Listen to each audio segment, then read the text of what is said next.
ISF যেখানে যেখানে প্রার্থী দেবে, আইএসএফ তো বেশি প্রার্থী দেবো না, আমরা 50-এর আশপাশে দেবো, আরও বাড়তে পারে, এখন সংগঠন চলছে। আমি জাস্ট তার বোঝার জন্য বলছি, যেখানে আইএসএফ প্রার্থী দেবে সেখানে যদি বিজেপি চলে আসে, যা শাস্তি তৃণমূল দেবে আমি মেনে নেব, আমি এগ্রিমেন্ট করব। আর যেখানে তৃণমূল প্রার্থী দেবে, বিজেপি যদি চলে আসে, যে শাস্তি আইএসএফ দেবে মেনে নেবে, এগ্রিমেন্ট করতে বলুন। আর অন্য কোনো গল্প নয়। গ্রামে গঞ্জে সাধারণ মানুষকে বলবে আওয়াজ তুলুন, একদম এটা দুধকে দুধ পানিকে পানি হয়ে যাবে। তাহলে বিজেপিকে বাংলায় কে নিয়ে আসছে, বাংলায় কে নিয়ে এসে রাখছে ধরা পড়ে যাবে।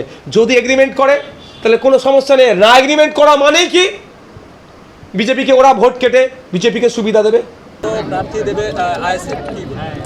না দিলে জোর করে দেওয়াবো, দিতেই হবে প্রার্থী। এখানে আব্বাসকে দাঁড়াতেই হবে, এখানে পরিষ্কার কথা। আমি বড় বড় কথা বলে বাজার গরম করে আর পালিয়ে যাবে লেজ গুটিয়ে, এটা কিন্তু হবে না।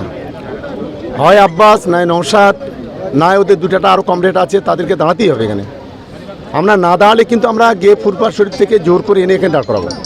ভাঙড়ে 2022 থেকে আপনি দায়িত্বে রয়েছেন, 26শে বিধানসভা বছর ঘুরলেই কতটা সংগঠন মজবুত করতে পেরেছেন, কতটা আশাবাদী জেতার বিষয়ে? কমরেড নওশাদকে লোটাশোটা কম্বল কমাতে বলো। ও যতই কোনো দালালকে সঙ্গে নিক, যতই চেষ্টা করুক না কেন, ওকে ফুরফুরায় পাঠাবোই। লোটাশোটা কম্বল গুটিয়ে ফুরফুরায় পাঠাবোই, আটকাতে পারবে না। ফুরফুরা শরীফের বদনাম করার লোক আমি না, আমিও ফুরফুরা শরীফের ভক্ত।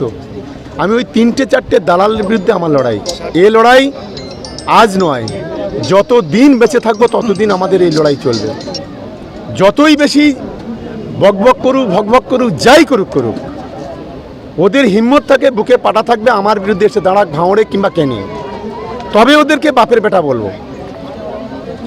লড়াইটা মাটিতে হয়, লড়াইটা বসে বসে ইউটিউবে বসে বড় বড় কথা বলে হয় না, এটা ওদের মনে রাখা উচিত। অন্তত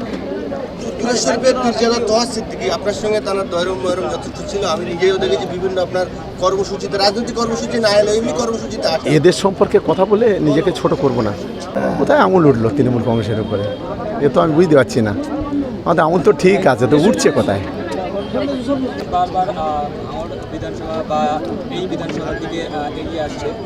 কবে, কে বলেছে?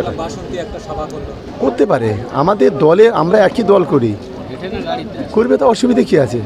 কি কারোর কি আমাদের কোনো জায়গায় রেজিস্ট্রি করা আছে? আমার কি রেজিস্ট্রি করা আছে না ওর আছে না কার আছে? করতেই পারে, দল যেভাবে নির্দেশ দেবে সেইভাবে করবে, 100 বার করবে। আমরা সাম্প্রদায়িক বিজেপির বিরুদ্ধে আমরা লড়াই করি, আমরা আইএসএফ সিপিএমের বিরুদ্ধে লড়াই করি। তা সেই লড়াইতে আমার যদি কোনো সহকর্মী এই জেলায় বা রাজ্যের যদি কেউ আসে, এখন স্নেহাশিস চক্রবর্তী এখানে এসে মিটিং করে, এখন পার্থ ভৌমিক এখানে এসে মিটিং করে, আমরা এখান থেকে উত্তর 24 পরগনা মিটিং করি, মালদাতে মিটিং করি, তা অসুবিধা কোথায়? কী হল? আমাদের অসুবিধা কোন জায়গায়?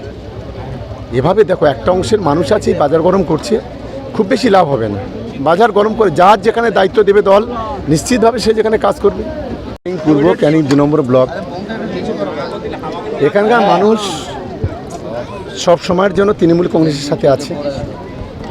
আর বিশেষ করে নারায়ণপুর অঞ্চল, এখানে আমাদের অঞ্চলের সভাপতি প্রধান আমাদের সালাউদ্দিন সর্দার, যার জনপ্রিয়তা এখানে অনেক বেশি, গ্রহণযোগ্যতা অনেক বেশি। ফলে এ ধরনের মাঠ একটা দুটো ভর্তি করা, এটা তো টেলার পিকচার আবি বাকি হয়। একটা অঞ্চলের এই ধরনের জমায়েত সাহায্য করেছে পাশে দুটো একটা অঞ্চল। আগামী দিনে আরও আপনারা দেখতে পারবেন, অনেক বড় জনজাগরণ আপনারা দেখতে পারবেন। দেখলাম যে ভাঙড়ের অবজারভার সেই জায়গায় আপনারই সহপাঠী একসময় আরাবুল ইসলাম এবং কাইজার আহমেদ, তারা সাংবাদিক সম্মেলন করে ডেকে বলেছেন যে শওকত মোল্লাকে আমরা ভাঙড় থেকে তাড়িয়ে করে দম নেব, জিয়াদ ঘোষণা করে। তখন এদের সম্পর্কে আমি একটা কথা উচ্চারণ করতে চাই না। রাস্তায় যখন যাই অনেক পাগল দেখতে পাই, এরকম দুটা পাগল এরা, এদের ছেড়ে। এবং ভাঙড়ের যে পঞ্চায়েত 23শে পঞ্চায়েতের যে 9 জন মানুষ খুন হয়েছে, এছাড়াও ভাঙড়ে যতগুলো খুন খারাপ হয়েছে সমস্ত দায় কিন্তু আপনার কাছে চাবে। প্রথম কথা হলো 23শে পঞ্চায়েতে 9 জন খুন হয়নি, আমাদের তৃণমূল কংগ্রেসের 3 জন খুন হয়েছিল, আইএসএফের হয়েছিল 1 জন। এটাও একটা সর্বস্ব মিথ্যা কথা। আর তখন এই ভাঙড়ের কারা দায়িত্ব ছিল, কী ছিল, ভাঙড়ের মানুষ জানে। ওসব কথা বলে বাজার গরম করে লাভ নেই।